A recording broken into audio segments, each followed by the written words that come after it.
तो अब सिर्फ 1.5 घंटा बचा है वोटिंग का। 5 बजे तक मतदान होना है। 1 बजे तक 40% वोटिंग हो चुकी है। जल्दी से प्रशांत गुप्ता के पास चलता हूं, उसके बाद आ रहा हूं मनीष आपके पास भी।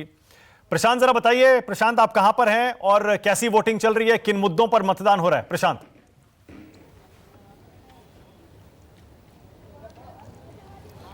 देखिए मानक, मैं पूरे शाहजहानपुर के कई सारे गांव और जिलों को गांव देहात और शहर के कई इलाकों में घूम चुका हूं। और इस समय मैं एक ऐसे पोलिंग बूथ के बाहर खड़ा हुआ हूं जहां पर मिक्स आबादी है, जहां पे मुस्लिम आबादी भी है और जहां पे हिंदू वोटर भी हैं। और आप देख सकते हैं कि अभी भी कतार लगी हुई है और यहाँ पे सुबह से ऐसी ही कतार लगी हुई है, हमने लोगों से मालूम किया। लेकिन मैं आपको एक बात क्लियर कर दूं मानक, कि विकास की बात हो रही है, वो एक पार्टी के लोग हैं जो बात करते हैं विकास की, जो बात करते हैं कानून की, जो लॉ एंड ऑर्डर की बात करते हैं, तो दूसरी तरफ जो है वो कहा जाता है कि कोई विकास नहीं हुआ, रोजगार नहीं है, महंगाई बढ़ी है। तो ये सीधे तौर पे अगर देखा जाए तो विकास और ये सारे मुद्दे जो हैं कहने के लिए हैं टीवी चैनल पर, या फिर हमारे सामने जो बात करते हैं लोग वो उसके ऊपर। लेकिन वोट जो पड़ रहा है वो सीधे बाइपोलर इलेक्शन है, सीधे फाइट जो है वो सपा भाजपा के बीच में है। और सीधे तौर पे अगर देखा जाए तो तुष्टीकरण की जो ध्रुवीकरण और तुष्टीकरण की जो राजनीति होती है वो देखने को मिल रही है। जहां जहां पे मुस्लिम कैंडिडेट हैं उनके ऊपर एक तरफा मुस्लिम वोट पड़ रहा है, और जहां पे उनके विरोध में जहां पर कैंडिडेट हैं बीजेपी के, तो वहां पे एक तरफा वोटिंग हो रही है। तो दोनों डिवाइड हो चुके हैं अब। लेकिन एक जो मुझे देखने को मिला वो ये था कि बीजेपी ने दलित वोटों में भी काफी सेंध मारने की कोशिश की है कि अगर वोट का डिवीजन नहीं होता है मुस्लिम वोट्स का, तो वहां पर दलित वोट के जरिए उस चीज को कंपनसेट किया जाए। ये भी एक, हम दलित गांव में गए थे, वहां पे भी हमको ये देखने को मिला कि वहां पे बीजेपी के कार्यकर्ता घूम घूम के लोगों के घरों से वोट करवाने के लिए अपील कर रहे थे, लोगों को लेकर आ रहे थे कि आप वोट करने के लिए चलिए। तो ये एक चीज देखने को मिली है यहाँ पे बड़ी दिलचस्प। और जो शाहजहानपुर है, उस शाहजहानपुर की 6 सीटें हैं। 6 सीटों के ऊपर अगर हम बात करें, मेरे पास कुछ लोग हैं, हालांकि पुलिस उनको हटा रही है, उनसे बात करने की कोशिश करते हैं क्या मुद्दे हैं। आप यहाँ पर वोट करके आए हैं? जा रहे हैं वोट करने जा रहे हैं। क्या सोच के जा रहे हैं आप वोट करने के लिए? जी जा रहे हैं, रोजगारी और बेरोजगारी आए, हाँ, विकास हो शहर का। विकास हो। अभी तक क्या लगता है कि पिछले 5 सालों में विकास हुआ कि नहीं हुआ? हुआ क्यों नहीं?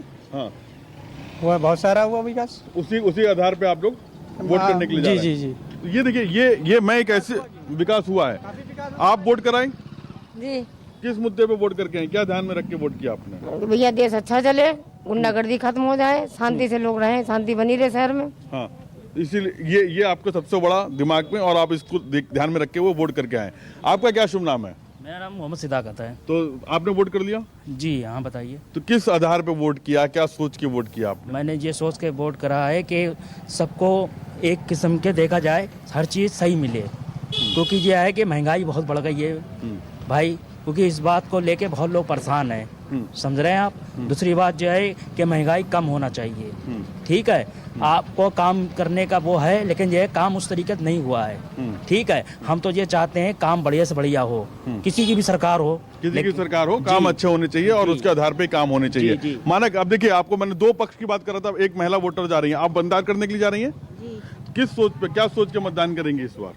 क्या जीत होना चाहिए। हाँ, किसकी जीत होनी चाहिए? क्या मुद्दे क्या हैं आपके? क्या मुद्दे?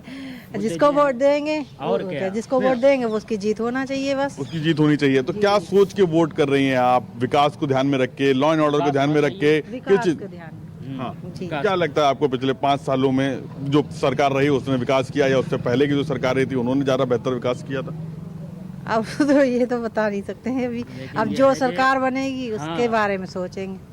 चलिए, देखिए मानक, आपको मैंने जैसा अपने पहले ही कहा था कि हर तरीके के जो मुद्दे हैं वो बात कहने के लिए होते हैं। वो कैमरे पे देखते हैं तो विकास का मुद्दा होता है, लॉ एंड ऑर्डर। एक बड़ी दिलचस्प बात, लेकिन प्रशांत, अभी आप जिस महिला से बात कर रहे थे, बड़ी दिलचस्प बात कह रही थी, और मनीष इस पर बोलिएगा।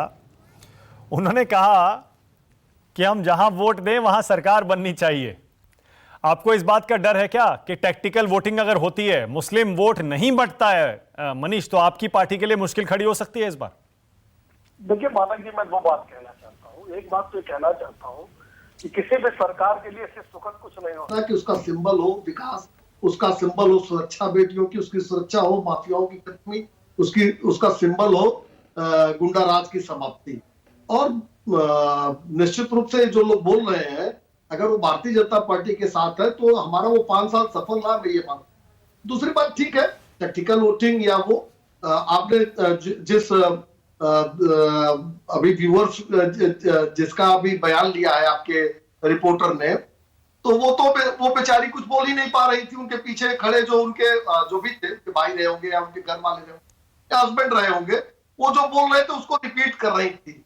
वो हिजाब के पीछे थी और वो जो बता रहे थे उनको तो ये भी नहीं ध्यान में था कि 5 साल में विकास हुआ या नहीं हुआ। इसी परिस्थिति को हम बदलना चाहते हैं, इससे देश को आगे बढ़ाना चाहते हैं। तो महिला भी ये जाने कि विकास हुआ या नहीं हुआ, चाहे जिसकी सरकार हो, पीछे से न पूछना पड़े। और जो दूसरा दल है वो यही चाहता है कि बेटियां और महिलाएं इसी तरह से पर्दे के पीछे रहे और जो पीछे से नैरेटिव आए उसके आधार पर आगे बढ़े। अच्छा, तो आपके हिसाब से आपने तारिक अहमद को सुना, वो तो कह रहे थे कि पहले चरण में भी, दूसरे चरण में भी, बाकी चरणों में भी सब में विकास पर वोटिंग पड़ेगी और आपकी सरकार के कामकाज पर वोटिंग पड़ेगी, जबकि आपने और भी बहुत सारे मुद्दे जोड़े हैं। आपकी रिपोर्ट क्या कह रही है? मैं आपका दावा नहीं पूछ रहा हूं, आपको जमीन से क्या फीडबैक मिल रहा है? पहले चरण में और अब दूसरे चरण में किन मुद्दों पर मतदान हो रहा है, मनीष? देखिए, निश्चित रूप से एक विकास एक बड़ा इशू है जो 5 साल में कामकाज किया गया, वो भी इशू है।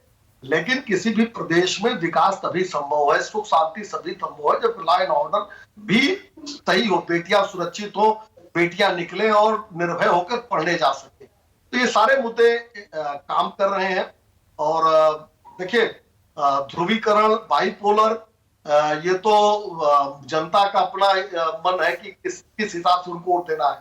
लेकिन मेरा एक सेकंड रुकिएगा मनीष। दोपहर 3 बजे तक उत्तर प्रदेश में 52% मतदान की खबर आ रही है मेरे पास। अब 3 बजे तक यूपी में 52% वोट पड़ चुके हैं और 2 घंटे की वोटिंग बाकी है। ऐसा लगता है कि पिछली बार का 61% का आंकड़ा पार हो सकता है। हालांकि पिछली बार भी फर्स्ट फेज में भी हमको ऐसा ही लग रहा था, लेकिन हुआ नहीं था। इस बार 3 बजे तक दूसरे चरण में 52% वोट पड़ चुके हैं, जो कि एक अच्छी संख्या मानी जा सकती है।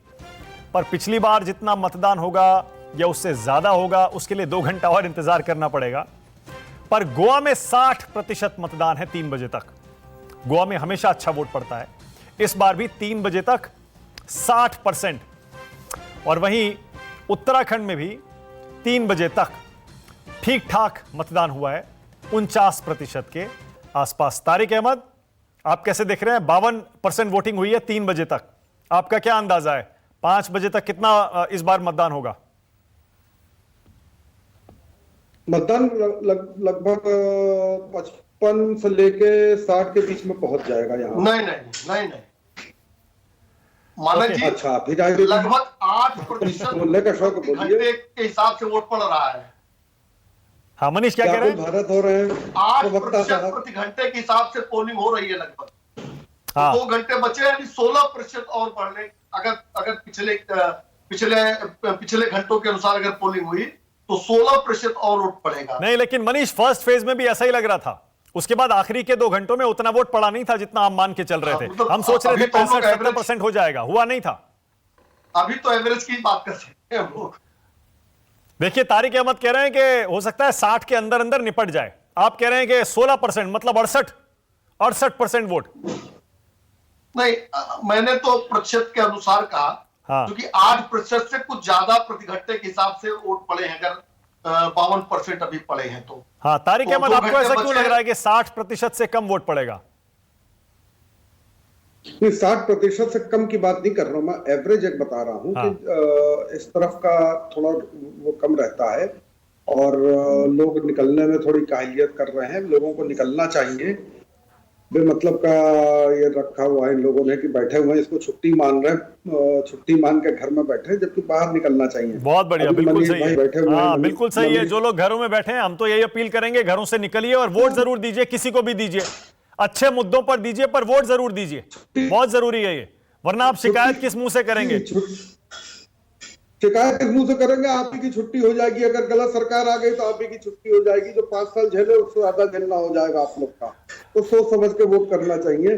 मनीष जी थोड़ा व्याकुल भारत होते हैं, बीच में बोलते हैं, मैं किसी के बीच में बोलता नहीं। वैसे ही मुंह के बोल इनके मुख्यमंत्री जी के भी आजकल बड़े बड़ी कोशिश कर रहे हैं हिंदू मुस्लिम करने की।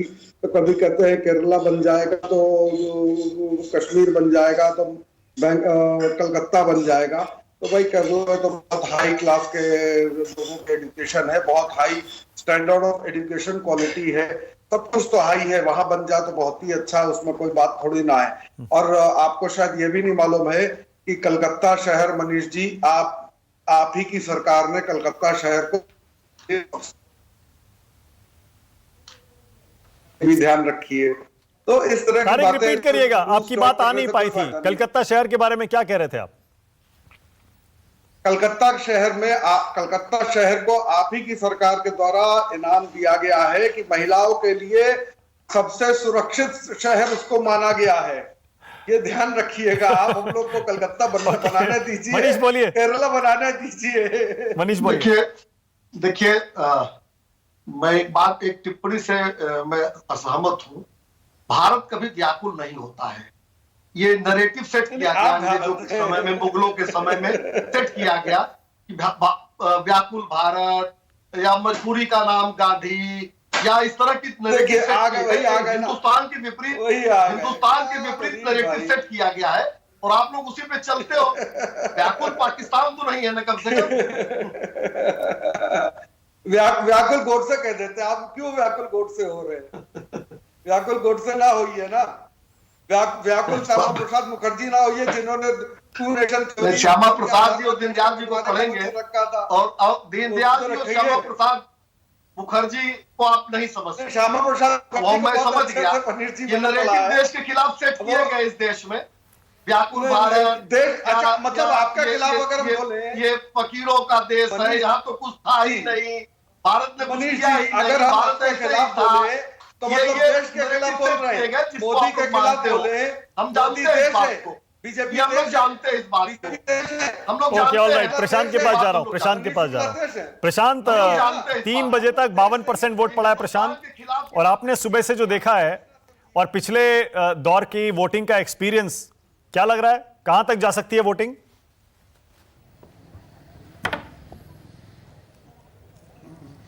देखिए, अगर रिजल्ट, अगर चुनाव मतदान की बात करें तो मैं जिस शहर में खड़ा हुआ हूं वहां पे लगभग 48% की वोटिंग हुई है अभी तक 3 बजे तक। और अगर वोटिंग परसेंटेज जो अगर 60% के ऊपर जाता है, जैसे पिछली बार 61 से 62% के करीब वोटिंग हुई थी, अगर ये वोट परसेंटेज वहां तक नहीं जाता है तो ये माना जाता है कि जब जब वोट कम होता है तो उसका सीधा असर जो है वो बीजेपी को कहीं ना कहीं हल्का तो नुकसान पहुंचाता है। क्योंकि अगर वोटिंग परसेंटेज कम हुई तो इसका मतलब है कि शहरी वोटर या जो पढ़ा लिखा वोटर है वो बाहर निकल के नहीं आया। जो शहरी वोटर एक आमतौर पर छवि बनी हुई है कि वो बीजेपी का वोटर है। लेकिन अगर बात करें तो हो सकता है कि क्योंकि 6 बजे है और इस बार 1 घंटा बढ़ा हुआ है, आमतौर पर 5 बजे मतदान बंद हो जाता था, लेकिन 6 बजे तक की वोटिंग है अभी, तो 3 घंटे का समय है। और अगर ये 52% की वोटिंग हुई है तो 3 घंटे के भीतर कम से कम 10 से 15% की वोटिंग परसेंटेज होनी चाहिए। अगर ये वोटिंग परसेंटेज बढ़ता है तो बहुत दिलचस्प मुकाबला होगा, क्योंकि इस बार सभी लोग खुलकर सामने आ रहे हैं, क्योंकि जो जिसका समर्थन कर रहा है वो उसके पक्ष में जबरदस्त वोटिंग कर रहा है। वोट्स का डिवीजन कहीं देखने को नहीं मिल रहा है। हालांकि जो अलग अदर्स पार्टी के जो लोग खड़े हुए हैं, कैंडिडेट्स खड़े हुए हैं, उनके व्यक्तिगत वोट भी हैं। अगर वो डिवीजन होता है तो उसमें कुछ तस्वीर बदल सकती है। लेकिन अगर ये बाइपोलर इलेक्शन है और लोग एक ही पार्टी पे ध्यान में रख के वोट कर रहे हैं, चाहे वो इस पक्ष के हों चाहे वो उस पक्ष के हों, तो ये कांटे की टक्कर होने वाली है यहाँ पर। आप देखें, माना कि रामपुर में, मुरादाबाद में, अमरोहा में यहाँ पे वोटिंग परसेंटेज बहुत ज्यादा है, जबकि बरेली में, शाहजहांपुर में वोटिंग परसेंटेज कम है। तो ये कहीं ना कहीं एक इंडिकेशन है कि जहां पर बाइपोलर है या सीधे सीधे लड़ाई है, वहां पर दोनों तरफ के लोग निकले हैं और ध्रुवीकरण वहां पे चला है। ओके, ऑलराइट, ओके, फिलहाल एक छोटा सा मुझे ब्रेक लेना पड़ेगा। बहुत शुक्रिया मनीष आपका, तारिक अहमद थैंक यू, शुक्रिया प्रशांत आपका भी। एक छोटा सा ब्रेक ले रहा हूं, लेकिन न्यूज़ 24 पर दूसरे चरण की वोटिंग उत्तर प्रदेश की, उत्तराखंड और गोवा का मतदान, ग्राउंड जीरो से रिपोर्टिंग जारी रहेगी। नमस्कार, मैं हूं मानक गुप्ता। अगर आपको हमारा ये वीडियो पसंद आया हो तो इसे लाइक और शेयर जरूर करें, और हां, हमें सब्सक्राइब और फॉलो करना ना भूलें, ताकि आप देश और दुनिया की कोई खबर मिस ना करें। चाहे कोई ब्रेकिंग न्यूज हो या कोरोना वायरस से जुड़ी कोई भी अपडेट, पॉलिटिक्स हो या आपकी जेब से जुड़ी कोई खबर, इलेक्शन की कोई न्यूज हो, कोई कंट्रोवर्सी हो या फिर कोई वायरल वीडियो, सब कुछ मिलेगा न्यूज़ 24 पर। तो जुड़े रहिए हमारे साथ और देखते रहिए न्यूज़ 24।